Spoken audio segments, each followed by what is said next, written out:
Hello dear viewers, and welcome back to the channel where we meticulously track the intricate and often utterly ridiculous dramatic shifts within the British royal sphere. Though today, we're barely scraping the royal barrel, aren't we? Today, we are delving deep into the emotional and supposedly practical fallout surrounding one of the monarchy's most enduring yet controversial figures, Sarah Ferguson, the Duchess of York, affectionately known to many as Fergie. But let's be real here. While we're examining the deeply personal priorities that have emerged for the Duchess in the wake of her high-profile public setback, we have to ask ourselves, is anyone actually surprised? A situation inextricably linked to the devastating downfall of her former husband, Prince Andrew, because of course it is. When has Fergie ever managed to stay out of the splash zone of Andrew's disasters? This saga is not merely about titles and residences. Oh no. According to them, it's about the agonizing choices and internal struggles faced by a family under immense scrutiny. Though one might argue it's actually about the consequences of decades of questionable judgment finally catching up. But what do we know? Before we embark on this detailed exploration of the Duchess's current predicament, and we use that term loosely since she's had approximately 4 decades to see this train wreck coming, and the astonishing revelations regarding her daughter's loyalties, please take a moment to show your support. Do remember to like this video, subscribe to our channel for continuous royal updates, and hit that notification bell so you never miss a moment of these compelling stories. Your engagement truly helps us bring these reports to you.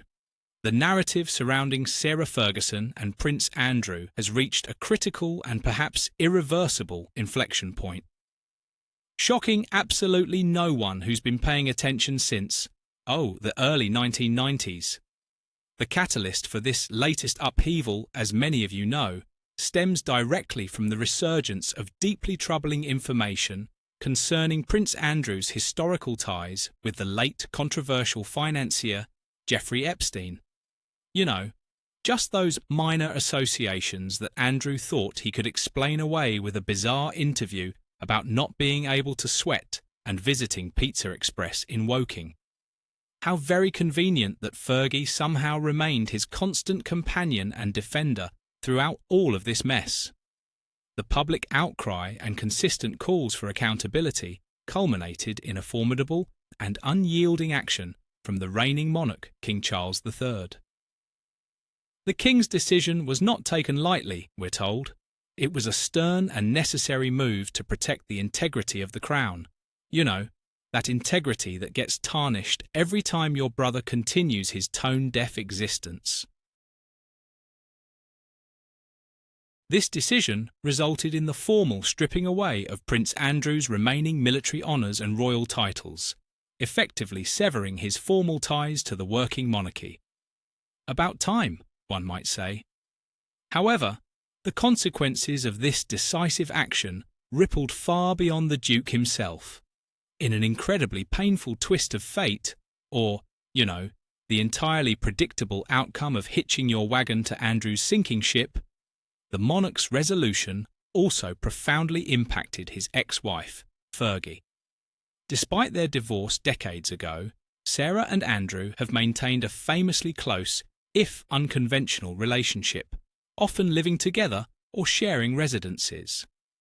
Unconventional is certainly one word for it. Bizarrely codependent might be another. Financially strategic could be a third, but sure, let's go with unconventional. This cohabitation came to an abrupt end. Well, if it isn't the consequences of your own actions. The Duchess, too, was compelled to vacate the cherished family home, Royal Lodge, marking the end of a significant chapter and necessitating a swift and immediate transition toward an entirely new way of life. The displacement from Royal Lodge is not a trivial matter, apparently. It represents the dismantling of their established domestic stability. That stability being living rent-free in a crown property worth millions, while your ex-husband wallowed in scandal after scandal. What a loss! This was a place where they raised their children and maintained their unusual yet supposedly harmonious post-divorce existence. Harmonious for whom, exactly? Certainly convenient for Fergie's bank account and social standing, one imagines. This forced relocation symbolises the ultimate price paid for the association with the Duke's ongoing controversy. Though let's be crystal clear here, Fergie wasn't just associated with Andrew's controversy through bad luck. She actively chose, year after year, to remain his staunchest defender, his housemate, his constant companion. She could have distanced herself at any point. She didn't. And now she's surprised there are consequences? While King Charles, in his capacity as the head of the family and custodian of the royal estates, has taken steps to manage his brother's residential arrangements, because apparently Andrew still gets looked after despite everything, a degree of paternal care remains. How nice for Andrew. It has been confirmed that Prince Andrew has been provided with private accommodation within the vast and historic Sandringham estate, offering him a measure of privacy and security away from the immediate public eye. Naturally, the disgraced prince gets sorted out first. Of course he does. Yet, the arrangements for Sarah, the Duchess of York, remain shrouded in mystery and uncertainty. Boo-hoo! As of now, the precise details of Sarah's next strategic move, strategic, there's that word again, because with Fergie, it's always strategic, isn't it? Where she will establish her permanent base and how she plans to navigate her financial and public future are entirely unclear. Perhaps she should have thought about that before spending decades living off the Royal Association while defending the indefensible. This ambiguity only heightens the sense of vulnerability surrounding the Duchess as she attempts to rebuild her life away from the security of the Royal Lodge estate. The same security she enjoyed while standing by a man whose scandals would have sunk anyone else's reputation permanently. But now, we're supposed to feel sorry for her? In this atmosphere of profound change and public speculation, a rare and intimate glimpse into the Duchess's current state of mind and her deepest priorities was offered by one of her close confidants. Oh good, here comes the PR rehabilitation tour. Appearing in a candid discussion on Channel 5, because naturally that's where you go when you want to control a narrative, friend and media personality Lizzie Cundy spoke openly with host Vanessa, shedding crucial light on what truly matters to Fergie right now. Let me guess, she's focusing on family? How convenient and predictable. Lizzie Cundy's revelation was starkly simple, yet profoundly meaningful, particularly for a woman who has often been defined by her public roles and struggles. Cundy confirmed without hesitation that Sarah Ferguson's two most important priorities, the anchors holding her steady amidst the storm, a storm she willingly sailed into, mind you, are unequivocally her children and her grandchildren. Well, isn't that just heartwarming? This statement paints a picture of a woman retreating from the glare of royal politics and media frenzy, seeking solace and strength within the protective circle of her immediate family. Or, alternatively, it paints a picture of a woman whose choices have finally caught up with her and who now has nowhere else to turn. It highlights her role not as a former royal consort, but as Beatrice and Eugenie's devoted mother and a cherished, hands-on grandmother. Because, of course, when your reputation is in tatters and your living arrangements are uncertain, you play the devoted grandmother card. Classic move. In a world that has repeatedly judged and scrutinised her, perhaps with good reason, this focus on her familial lineage offers a clear path forward, a return to the foundational relationships that offer unconditional support. How very touching.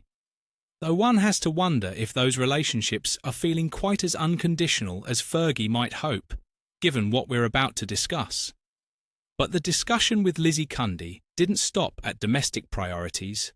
Oh no, Cundy also touched upon the persistent challenge facing the Duchess, the need to repair her public perception. You mean the perception that she's spent decades enabling and defending someone embroiled in one of the most serious scandals in modern royal history? That perception? Having been caught in the periphery of Prince Andrew's scandal, Sarah's reputation has suffered collateral damage. Periphery is doing some seriously heavy lifting in that sentence. She lived with the man. She defended him publicly. She was photographed with him repeatedly.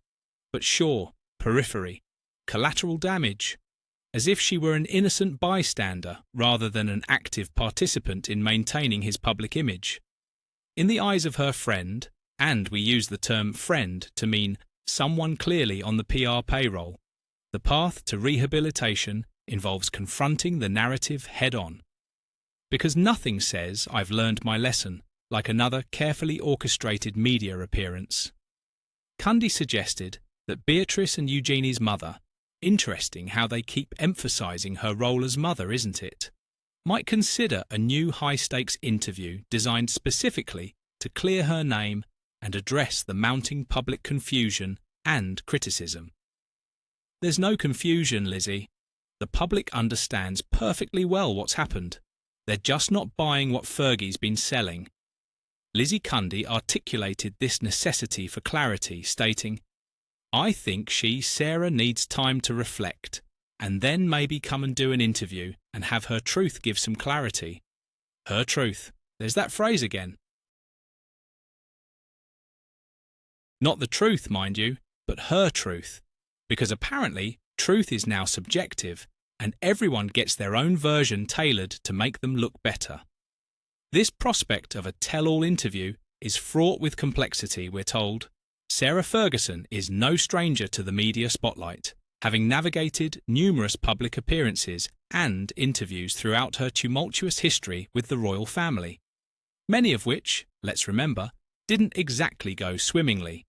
The toe-sucking photos, the cash for access scandal, the repeated financial disasters. But sure, another interview will definitely fix everything this time. However, the current climate is significantly more charged, apparently.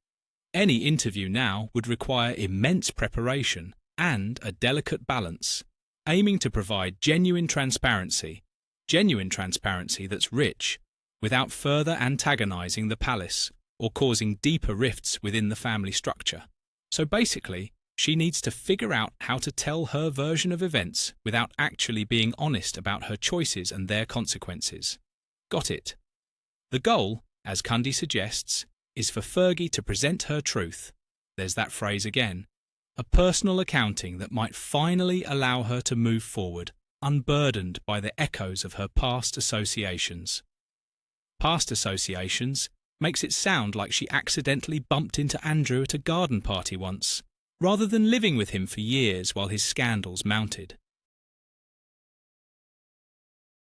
But okay, let's call them associations. Yet, perhaps the most emotionally gripping element of this unfolding drama, and, oh boy, here's where it gets really juicy, involves the reaction of the Duchess's two daughters, Princess Beatrice and Princess Eugenie. For years, the bond between Sarah and her daughters has been legendary, we're told, often described publicly as a formidable tripod, a structure symbolising their unwavering mutual support and reliance on one another, particularly during difficult times. The tripod, the famous tripod. We've heard about this tripod endlessly, 3 strong women supporting each other through thick and thin. Except, and here's the delicious twist, it turns out that tripod might be rather wobbly after all. This tight-knit trio has always presented a united front, fiercely defending one another against external criticism and navigating the complicated dynamics of their parents' unusual living situation. They've been their mother's most vocal defenders, her champions, her PR team, which makes what comes next absolutely delicious. The respected Daily Mail royal reporter Rebecca English provided critical insight into the impact of this latest setback on the daughters. English's reporting, based on conversations with those close to the family, revealed that even this historically strong tripod relationship is now under severe strain due to the combined weight of their parents' recent actions and the subsequent public fallout. Oh my goodness! You mean the daughters are actually capable of independent thought? Who knew? The observations shared by a friend of the York family were nothing short of astonishing, and revealed a deep internal conflict within the daughters. This insider offered a startling comparison regarding the daughters' level of disappointment in their parents. And this, dear viewers, is where we need to pay very close attention. The source shared a truly devastating piece of analysis, suggesting that the daughters' perception of their mother's recent conduct, or perhaps the cumulative effect of her past indiscretions resurfacing alongside the current crisis, all those chickens finally coming home to roost, has led to a profound reassessment. The friend of the Yorks stated with remarkable frankness, "I would actually go so far as to say that they are even more disappointed in their mother than their father." Let that sink in for a moment. More disappointed in their mother than their father. More disappointed in Fergie than in Andrew, the man whose association with Jeffrey Epstein has been splashed across every newspaper for years. The man who gave that catastrophic Newsnight interview. The man who was stripped of his military honours and royal titles by his own brother, the king. Now, to fully grasp the magnitude of this statement, one must consider the gravity of Prince Andrew's situation. We're talking about a man embroiled in one of the most serious and disturbing scandals in modern royal history. For his daughters to harbour greater disappointment in their mother, the woman who has always been their emotional cornerstone, their defender, their tripod partner, than in the father whose actions necessitated the intervention of the king himself, speaks volumes about the depth of the current crisis and the perceived errors in judgment made by the Duchess. What on earth has Fergie been doing to earn more disappointment than Andrew? That's actually quite an achievement when you think about it. The source quickly moved to provide necessary context, because of course they did. Can't have people thinking the daughters have completely turned on mummy, clarifying that this disappointment does not equate to a rejection of their mother. The love remains absolute, apparently. They also love their mother dearly. Of course they do, the insider commented, emphasizing the enduring familial affection. Well, naturally, you can be deeply disappointed in someone and still love them. These things aren't mutually exclusive, though Fergie might be discovering that uncomfortable truth right about now. Furthermore, they acknowledged Sarah's irreplaceable role in the family. "She's a wonderful grandmother too," they said. There's that grandmother card again. And they are deeply concerned about how this is all affecting her mentally as much as their father. How touching. They're concerned about her mental state while she's dealing with consequences of her own choices. The concern is real, we're sure, but the irony is also quite thick. The daughter's loyalty is complex, we're told. It is rooted in deep affection and a genuine concern for her mental and emotional well-being as she endures this public and private turmoil. They recognise the immense stress she is under, facing the loss of her home and status.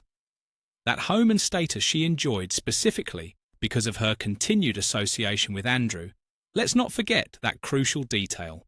However, the insider concluded with a poignant and revealing observation that signals a fundamental shift in the daughter's perspective.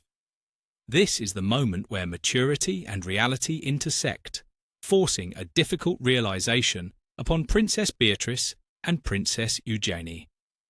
Oh, so they're finally growing up and seeing things clearly. How fascinating. The source concluded, but I think it's fair to say the scales have also somewhat fallen from their eyes. The scales have fallen from their eyes. This is the money quote, people.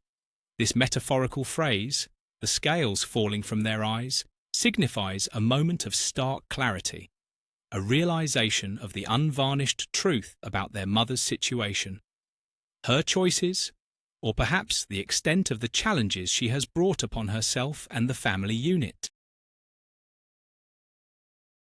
In other words, Beatrice and Eugenie have finally woken up and realised that their mother's decisions over the past several decades might not have been quite as defensible as they'd been led to believe. It implies a loss of youthful idealisation and a painful acceptance of human frailty, even in those they love most fiercely. Or, putting it more bluntly, they've realised their mother isn't the perpetual victim she's painted herself as, and that maybe, just maybe, she bears some responsibility for the situation she's in. What a revelation! For Beatrice and Eugenie, this realisation must be particularly agonising, we're told, given their history as their mother's most ardent supporters, her attack dogs really whenever anyone dared criticise her.